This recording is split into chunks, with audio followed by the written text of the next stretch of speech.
Hello दोस्तों, एक लड़की की शादी एक बंदर से हो गई। यह एक सच्ची कहानी जो आप शायद पहले कभी नहीं सुना होगा। शादी के बाद उस बंदर ने उस लड़की के साथ क्या क्या किया, आगे हम बताएंगे, तो वीडियो को ज़रूर देखें। अगर पसंद आए तो लाइक करें और हमारे चैनल को सब्सक्राइब करें। दोस्तों, पहले के ज़माने में एक नेक बादशाह था। एक बार बादशाह अपने दोस्तों के साथ वह सैर करने जंगल में निकला। सैर के किनारे डेरे डालकर जब खाने के वक्त हुआ तो दस्तरखान बिछाया गया। इतने में बादशाह ने देखा कि एक बहुत बड़े पेड़ पर बंदर बैठा हुआ था, कुछ खामोशी के साथ देख रहा था। उसमें बंदरों वाली कोई भी हरकत नहीं थी। बादशाह ने कहा, थोड़ा सा खाना इस बंदर के सामने भी डाल दो। नौकर ने थोड़ा सा खाना उस बंदर के सामने भी डाल दिया। बंदर पेड़ से नीचे उतर आता है, एक ठिठक कर कोयले से लिखता है। फिर बंदर वह बादशाह को दे दी। टिकरी पर लिखा हुआ था, मैं ऐसे खाना नहीं खाऊंगा, बल्कि जैसे दस्तरखान बादशाह के लिए लगाया गया है वैसा ही मेरे लिए भी लगाया जाए। बादशाह को यह देखकर बड़ी हैरानी होती है। बादशाह ने हुक्म दिया, इसके लिए भी एक दस्तरखान लगाओ जैसे कि मेरे लिए लगाया गया है। इसके बाद नौकर ने बंदर के लिए दस्तरखान लगाया गया और बंदर नीचे आकर खाना खाकर फिर से उस पेड़ पर चढ़ गया। अचानक आसमान पर काले बादल छा गए। नौकरों ने जल्दी जल्दी सारा सामान समेटा। बादशाह ने नौकरों से कहा, एक बिछौना उसे भी दे दो ताकि वह भीग न पाए। टुकड़ा बंदर के पास लाकर रख दिया। बंदर ने फिर बिछौना के अंदर घुस जाता है। बादशाह को दे दिया। उस पर लिखा हुआ था, जैसा खेमा बादशाह के लिए लगाया गया है वैसा खेमा मेरे लिए भी लगाया जाए, तब मैं आऊँगा। बादशाह के कहने पर वैसा ही खेमा बंदर के लिए भी लगाया गया। ठीक वैसा ही खेमा बंदर के भी लिए लगाया गया। बादशाह के कहने पर बंदर खेमा के लिए लगाया गया। इतने में बारिश शुरू हो गई। वह बंदर दरखार के नीचे उतरकर अपने खेमे के अंदर चला गया।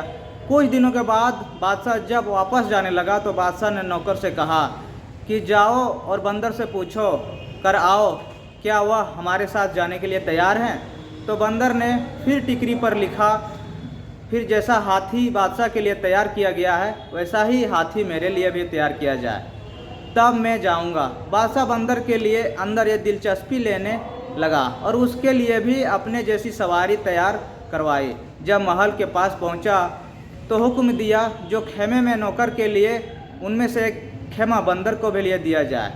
लेकिन बंदर ने फिर से लिख कर दिया, महल बादशाह के लिए वैसा महल मेरे लिए भी बनवाया जाए, फिर मैं वैसा ही रहूँगा। मैं वहाँ वापस जंगल में चला जाऊँगा।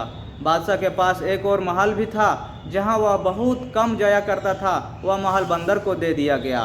बादशाह के बीवी और नौकरों को बंदर से बहुत डर हो गई थी।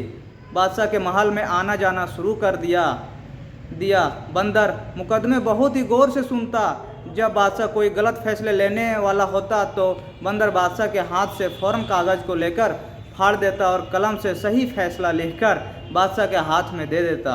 शुरू में तो बादशाह को बहुत गुस्सा आया, लेकिन फिर बादशाह समझ गया कि बंदर की वजह से वह बहुत सारी गलतियों से बच गया। उस बादशाह की सारी खूबसूरत बेटी भी बादशाह अपनी बेटी से दिल जान से बहुत मोहब्बत करता था। बंदर को देखने का शौक़ बादशाह की बेटी को भी पैदा हो गई। एक दिन शहजादी अपनी सहेलियों के साथ बंदर को देखने के लिए आई। जब बंदर ने शहजादी को देखा तो उसे देखकर वह घूरने लगा। शहजादी बंदर के डर से महल के अंदर भाग गई और उसके बाद से वह अपना चेहरा आईने में देखती तो पीछे से बंदर का चेहरा नज़र आता पाता। कैसे बंदर उसके कमरे में घुस जाता। एक दिन बंदर ने पर्ची में कुछ लिखकर शहजादी के हाथ में थमाया। उस पर्ची में लिखा हुआ था, क्या तुम मेरे साथ शादी करोगी? यकीन करो, मैं भी बहुत खूबसूरत हूँ। शहजादी जानती थी कि यह तजीब नहीं कर पहुँचागा। धीरे धीरे शहजादी को बंदर से हमदर्दी हो गई। जब यह बात बादशाह तक पहुँची तो उसे यह सब बात करने अच्छी नहीं लगी। फिर बंदर उसकी बेटी के कमरे में आता जाता। बादशाह अगले दिन बंदर से मिलने के लिए उसके पास आया। बंदर महल में मौजूद था। बादशाह को कहने लगा कि देखो, मैं नहीं जानता कि तुम कौन हो। मैंने तुम्हारी हर बात को माना, तुम्हें अपनी बराबरी का दर्जा दिया। शायद तुम्हारा कोई बादशाह तुम्हारे साथ ऐसा ना करता। और जब तुमने मेरी बेटी को परेशान करना शुरू कर दिया, यह बात मुझे ज़रा भी अच्छी नहीं लगी। तुम अब भाग जाओ। बंदर झट से महल से कागज़ कलम लेकर आया और उसे लेकर बादशाह को दे दिया। उसमें लिखा हुआ था, मैं आपकी बेटी से शादी करना चाहता हूँ और मैं आपको यकीन दिलाता हूँ मैं आपकी बेटी को हमेशा खुश रखूँगा। बादशाह तो यह पढ़कर हक्का बक्का रह जाता है। फिर अपनी फूल जैसी शहजादी को शादी इस बंदर से यह तो कभी भी नहीं हो सकता। बादशाह ने कहा कि ऐसे तो मेरी ज़िंदगी में कभी ही नहीं हो सकता। बंदर ने लपक कर बादशाह की कमर से तलवार निकाल ली और दूसरे के हाथ से लिख कर उससे अपनी ज़िंदगी में नहीं हो सकता तो मरने के लिए तैयार हो जाए। मैं आपको मारकर आपकी बेटी से शादी कर लूँगा। आप मेरे मोहसिन हैं। आपने मुझे इस महल में रखा, मेरे खाने पीने का इंतज़ाम किया। मैं आपको मारकर अपने हाथ आपके खून से रंगना नहीं चाहता। बादशाह ने अपनी मौत को सामने देखा तो कहने लगा, अच्छा मुझे छोड़ दो, थोड़ा सोचने का मौका दो। बादशाह अपने महल वापस आकर बहुत परेशान हुआ। एक बेटी थी और दूसरी तरफ उसकी अपनी जान। सारी रात टहलते हुए उसने परेशानी में गुजार दी, लेकिन अपनी बीवी को उसने कुछ नहीं बताया। वह जानता था कि बीवी को जैसे ही पता चलेगा वह सारा महल अपने सर पर उठा लेगी। सुबह होने तक बादशाह फैसला कर चुका था कि अपनी जान दे देगा, लेकिन अपनी बेटी की शादी बंदर से कभी नहीं कराएगा। वह कुछ नसीहत करने के लिए अपनी बेटी के पास गया। बेटी को कल को अगर कुछ हो गया जाए तो अपनी बेटी के कैसे मुंह देखना चाहेगा और सल्तनत को कैसे संभालेगा। शहजादी ने आंखों में आंसू भरकर कहा, अब्बा जान, या आप कैसी बातें कर रहे हैं? ऊपर वाले आपकी उम्र में बरकत अता करे। बादशाह ने कहा, मेरी बेटी वह बंदर मेरे पीछे पड़ गया है। मुझसे कहता है कि मैं तुम उसकी शादी तुमसे करा दूँ, वरना वह मुझे जान से मार देगा। लेकिन यह तो मुमकिन नहीं है। मैं तुम्हारी शादी उस भला कैसे करा सकता हूँ? तुम्हारी माँ ने उसे कत्ल के कई बार मंसूबे के, लेकिन हमारे नाकाम हो रही है। यह दोस्तों, यह कहानी जब आगे बढ़ रही थी तो बादशाह को बार बार बंदर उसको कर रहा था, लेकिन हमेशा नाकाम रही। बंदर आज भी जिंदा फिरता है। बादशाह लगा कि बंदर जो को माफ साफ साफ बता देता हूँ कि मैं तुम्हारी शादी अपनी बेटी के साथ कभी नहीं कर सकता। उसके बाद शायद वह मुझे माफ़ कर दे तो मैं अपनी माँ के साथ तय खाने में जाकर छुप जाना और उस वक्त तक बाहर नहीं निकलना जब तक कि बंदर यहाँ से चला ना जाए। शहजादे ने कहा कि अब्बा, आपकी जान इतनी बेकार तो नहीं है। आप मेरे वालिद ही नहीं, इस संतलन के बादशाह भी हैं। आप जाकर बंदर से मेरे रिश्ते के लिए हाँ कर दीजिए। आखिरकार शहजादी ने जैसे तैसे अपने बाप को मना ही लिया। बादशाह ने बंदर को अपनी रजामंदी बताई और बंदर ने कहा, आप शादी की तैयारी शुरू करें। मालिका को जब यह बात मालूम हुई उसने सारा महल अपने सर पर उठा लिया।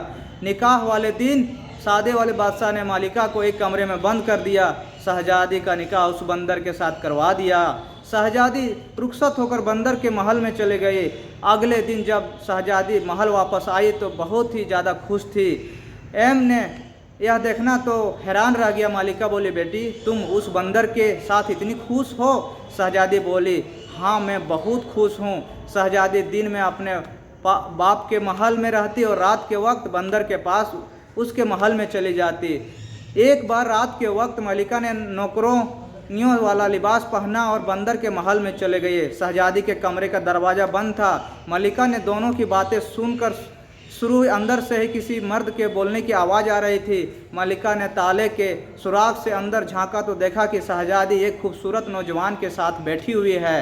वह शहजादी के साथ हंस हंस कर बातें कर रहा है। यह देखकर मलिका हैरान रह गई और सोचने लगी, अच्छा तो यह बात है, तभी तो मैं कहूँ कि मेरी बेटी भला इस बंदर के साथ इतना खुश कैसे रह सकती है। अब मलिका वहाँ से पलट कर जाने लगी।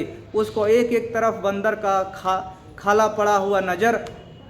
मलिका सोचने लगी, इतनी मोटी खाल बंदरों वाली यह अपने ऊपर पहनकर भला क्यों रखता है और बंदर क्यों फिरता है? अगर मैं इस खाल को जला दूं तो वह कभी भी बंदर नहीं बनेगा। यह सोचकर वह बंदर की खाल उठाकर अपने महल में ले आती है और उस खाल को आग लगा देती है। इधर मालिका ने बंदर की खाल को आग लगाकर उधर जला देती है। शहजादी बचाव बचाव करके गायब होकर हैरान रहकर शहजादी अपने वालिद से महल में वापस आती है तो देखती है उसके वालिद ने बंदर की खाल को आग लगा दी थी। शहजादी ने जल्दी जल्दी से वह आग बुझाई। शहजादी को पता चल गया कि उसकी माँ का यह कारनामा है। वह रो रो कर कहने लगी, हाय अम्मा जान, आपने मेरा सुहाग उजाड़ दिया, आखिर आपकी क्या दुश्मनी थी मुझसे। उसकी माँ ने कहा, बेटी मुझे क्या पता था कि मैंने तो सोचा कि मैं वह बंदरों वाली खाल आग लगाकर जला दूं। वह बिल्कुल नौजवान की तरह मेरे जमाई राजा बना रहेगा। शहजादे ने कहा कि अम्मी जान, मैंने आपको कहा था ना कि मुझे मेरे हाल पर छोड़ दीजिए, अब आपको ठंडक पड़ गई ना माँ। शहजादी की तमाम बातों को सुनकर परेशान थी।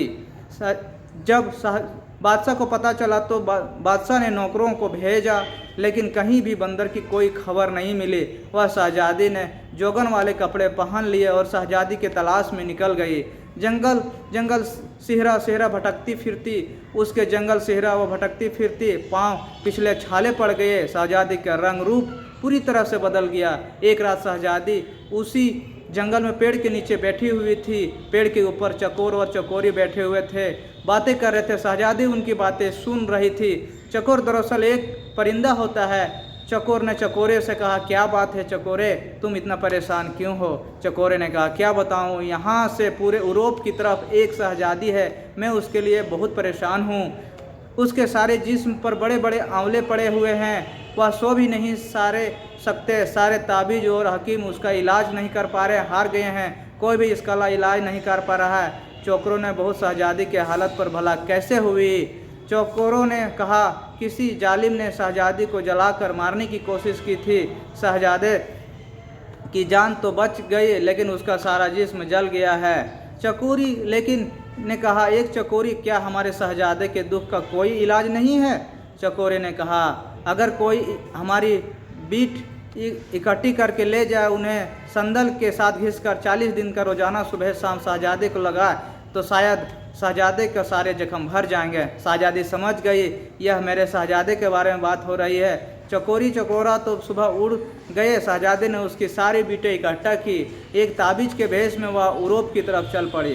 वहाँ से कुछ ही मील की दूरी पर शहजादी को एक शहर नजर आया। शहर बहुत ही ज़्यादा खूबसूरत था, लेकिन वहाँ की हर चीज़ उदासी छाई हुई थी। वहाँ के लोग बहुत ही ज़्यादा परेशान थे और अपने अपने कामों को अंजाम दे रहे थे। शहजादी जिसमें भी कामों को अंजाम दे रहे थे, उसकी परेशानी का वजह पूछती तो सारे बताते हैं कि शहजादे की हालत बहुत ही ज़्यादा ख़राब है। शहजादा ने बाज़ार से संदल खरीदा और दूसरी दवाइयाँ भी ली और ज़रूरत के सामान खरीदकर शहजादी शाही महल में पहुंच गई। वह पहरेदार से कहने लगी कि जाकर बादशाह से कहो कि हिमालय की पहाड़ियों से एक ताबीज आया है, वह शहजादे के इलाज करेगा। पहरेदार भागता हुआ बादशाह के पास गया। बादशाह ने कहा कि उसे फ़ौरन अंदर लाओ। बादशाह ने देखा कि यह तो अभी नौजवान है, यह शहजादे का भला क्या इलाज करेगा। इतने बड़े बड़े ताबीज और हकीम जिसका इलाज ना कर सके, फिर भी बादशाह ने बुलाकर अंदर बैठा देता है। बड़े बड़े ताबीज और हकीम हार चुके हैं। शहजादी बोली, अगर 40 दिन में शहजादी ठीक ना हुआ तो जो चोर की सज़ा है वही मेरी सज़ा या सुना देना। बादशाह ने खुशी से हाँ कर दिया और शहजादी ने कहा कि मुझे शहजादे के साथ वाला कमरा चाहिए ताकि मैं दिन रात उसकी देखभाल कर सकूं।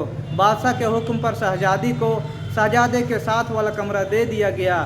शहजादा ने इलाज करना शुरू कर दिया और महीने भर में शहजादी पूरी तरह से ठीक हो गया, लेकिन जख्म अभी थोड़े थोड़े कच्चे थे। जैसे ही चकोरी और चकोरा ने 40 दिन की बात की थी, इसी तरह शहजादे की खिदमत करती रही और बादशाह ने उसे बहुत भारी इनाम देकर तैयारी कर रही थी और शहजादा उस ताबीब का दिल से शुक्रिया करता था। लेकिन हुआ 40 दिन सर्वे में शहजादी ने शहजादे के जिस्म पर वह लेप किया और वहाँ से निकल गई, अपने महल की ओर लौट आई। शहजादी ने वहाँ से आने पर अपने शहजादे की अंगूठी जरूर उसने मांग ली और अपने शहजादे की अंगूठी अपने साथ लेकर वह अपने वालिद के महल पर वापस आ गई। इधर शहजादे को यह मालूम नहीं था कि तबीब चला गया है। महल में शहजादे की सेहत आबी की तैयारी बहुत ज़ोर शोर से चल रही थी, लेकिन तबीब का दूर दूर तक कोई भी अता पता ना था। शहजादा बहुत परेशान था और बादशाह भी हैरान था कि कैसा तबीब था, वह कैसा हकीम था जो बगैर एक पैसे का तकाजा किए खामोशी के साथ यहाँ से चला गया। शहजादा जब मुंह पर ठीक हो गया तो उसको अपनी नई नवेली दुल्हन की याद आई। एक दिन वह अपने वालिद से इजाज़त लेकर शिकार के बहाने से निकला और सीधे अपने ससुराल चला गया। उसने शाही लिबास पहन रखा था, उसके साथ फौज एक शाही दास्ता भी था। नौकरों ने उसे बड़े ही एहतियात के साथ महल में बिठाया और बादशाह को खबर दी। बादशाह बेटी के गम में वक्त से पहले ही बूढ़ा हो चुका था। शहजादे ने बड़े ही अदब से बादशाह को सलाम पेश किया। बाद बादशाह ने कहा, बेटा तुम कौन हो, कहाँ से आए हो? शहजादे मालूम देते हुए, लेकिन मैं तो तुम्हें नहीं जानता हूँ और मैंने तो इससे पहले तुम्हें कभी देखा भी नहीं है। शहजादे ने कहा, ये मेरे मोहसिन, आप भले ही मुझे नहीं जानते लेकिन मैं आपको कभी भी नहीं भूल सकता हूँ। मैं तो आपको बहुत ही अच्छी तरह से जानता हूँ। दरअसल मैं वही बंदर हूँ जिसको आपने अपनी बराबरी का दर्जा दिया था। आपने महल में रखा, खिलाया पिलाया और अपनी बेटी के साथ मेरी शादी करवा दी थी। बादशाह ने खुशी से और हैरत से पूछा कि बेटी यह कैसे मुमकिन है? शहजादे ने कहा कि आपको मैं अपनी कहानी बाद में बताऊंगा, पहले बताइए कि मेरी दुल्हन कहाँ है? बादशाह ने कहा, बेटा वह तुम्हारे जाने के बाद उसी महल में अकेली रहती है। शहजादे वहाँ खुशी से भागा, महल के अंदर गया। शहजादी गम की तस्वीर बनी बैठी थी, फूल सा चेहरा मुरझाया हुआ था। शहजादे को अपने सामने देखकर शहजादी को ही नहीं आया। शहजादा ने कहा, हाँ शहजादी, तुम्हारी मोहब्बत मुझे यहाँ खींच लाई है। तुम्हारी माँ ने मुझे मारने में कोई कसर नहीं छोड़ा, मेरा सारा जिस्म जला डाला, वह कुछ नहीं ले गया सावसी सिवा अंगूठी के, और वह चुपचाप वहाँ से चला गया। शहजादी ने उसे अंगूठी दिखाते हुए पूछा, क्या यही आपकी अंगूठी है? शहजादे ने कहा, हाँ, लेकिन यह तुम्हारे पास कैसे आए? शहजादी ने कहा, क्योंकि वह तबीब कोई और नहीं बल्कि मैं ही थी। शहजादी ने उसे पूरी कहानी सुनाई। शहजादी ने कहा, मेरी माँ भी आपकी दुश्मन नहीं थी। जब मेरी माँ ने आपको इंसान बना हुआ देखा तो उसने बंदर की खाल को जला दिया, ना कि वह होगी ना दोबारा बंदर बनोगे। शहजादी बोली, आपकी तो हैरान मुझे, वरना मैं इस खाल को अपनी जान से ज़्यादा हिफाजत के साथ रखती। शहजादे ने कहा, दरअसल मुझे यह सारी बातें बता देने से कभी मौका ही नहीं मिला। तकरीबन 1 साल पहले ही बात है कि मैं शिकार करने के लिए निकला और मेरे साथ नौकर भी जंगल में मुझे एक हिरन नज़र आया। मैंने उस पर तीर चलाया, वह हिरन मेरी आंखों से ओझल हो गया। मैं इस हिरन की तलाश में निकल गया। मैं इतना आगे निकल गया कि मेरे साथ जो लोग थे वह सब के सब पीछे रह गए। मैं अपने साथियों से बिछड़ चुका था। मैंने देखा कि सेहरा के पास बुजुर्ग बैठा हुए थे। उसने करीब एक 12 साल का बच्चा भी बैठा हुआ था। वो बुजुर्ग रो रहे थे, उस बच्चे की टांग से खून बह रहा था। बुजुर्ग रो रो कर उस शख्स को बदुआ देते रहे जिसने उस बच्चे की टांग पर तीर मारा हुआ था। दोस्तों, बुजुर्ग ने गुस्से में आकर, मुझे इंसान हो या बुजुर्ग हो, तबीब तो मुझे छूकर भी नहीं जा सकती है। बंदर हो ताबीब तुम्हें छूकर भी नहीं गुजरे। बस उसने कहने की देरी थी और मैं बंदर के भेष में फ़ौरन बंदर की शक्ल में तब्दील हो गया। जब जंगल भटकता फिर से मुझे कहीं भी ठिकाना नहीं मिला। उसने बदुआ से और कभी हालात में मुझे इतना परेशान हुआ, मैंने उनके पांव पकड़ लिए, रो कर उसे माफ़ी मांगने लगा। मेरी उस हालत को देखकर उस बच्चे को मुझ पर तरस आ गया। उसने अपने दादा से कहा कि दादा जान, जब इंसान अपनी गलती को मान ले तो उसे माफ़ कर देना चाहिए, हमें चाहिए कि उसे माफ़ कर दे। लड़के ने जब बहुत ज़्यादा इकरार किया तो बुजुर्ग ने कहा कि देख, इसे सीख, तूने इसके साथ क्या किया और यही तेरी भलाई मांग रहा है। खैर, मैं अपनी बद्दुआ तो वापस नहीं ले सकता, लेकिन इससे कम कर सकता हूँ।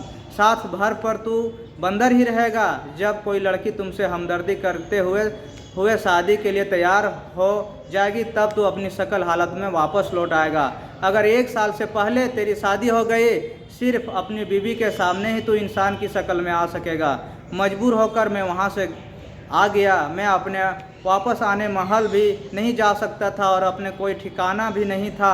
6 महीनों तक मैं जंगल में यूं ही भटकता रहा कि उसके बाद मेरी मुलाकात तुम्हारे वालिद के साथ जंगल में हो गई, जो मुझे वहाँ से अपने साथ महल में ले आ गए। फिर बादशाह ने तुम्हारी शादी मुझसे करवा दी और अगले ही सारी बातों तो तुम अच्छी तरह से जानती ही हो। शहजादी की यह बात खत्म होते ही नहीं बल्कि मलिका बादशाह ने सारी गुफ्तगू सुन ली। मलिका ने शहजादे से कहा माफ़ी मांगी और शहजादे से मलिका को माफ़ कर दिया। बादशाह ने कहा हमारा कोई बेटा नहीं है, बेटा अगर आप तुम मेरे पास रहोगे। शहजादा ने कहा अभी तो मुझे अपनी दुल्हन को लेकर अपने महल पर जाना है, पहले वालिद से मिलवाने के लिए मैं अपने वादा करता हूँ कि मैं आपका हाथ बटा नहीं ज़रूर आऊँगा। लेकिन बादशाह अपनी दुल्हन को लेकर अपने वालिद के पास चला गया और फिर दोनों हंसी खुशी रहने लगे, ज़िंदगी काटने लगे, ज़िंदगी गुजारने लगे। उम्मीद है दोस्तों ये कहानी आप लोग को पसंद आई होगी। अगर थोड़ा सा भी पसंद आई होगी तो चैनल को सब्सक्राइब कीजिए और लाइक कीजिए। तब तक नमस्कार।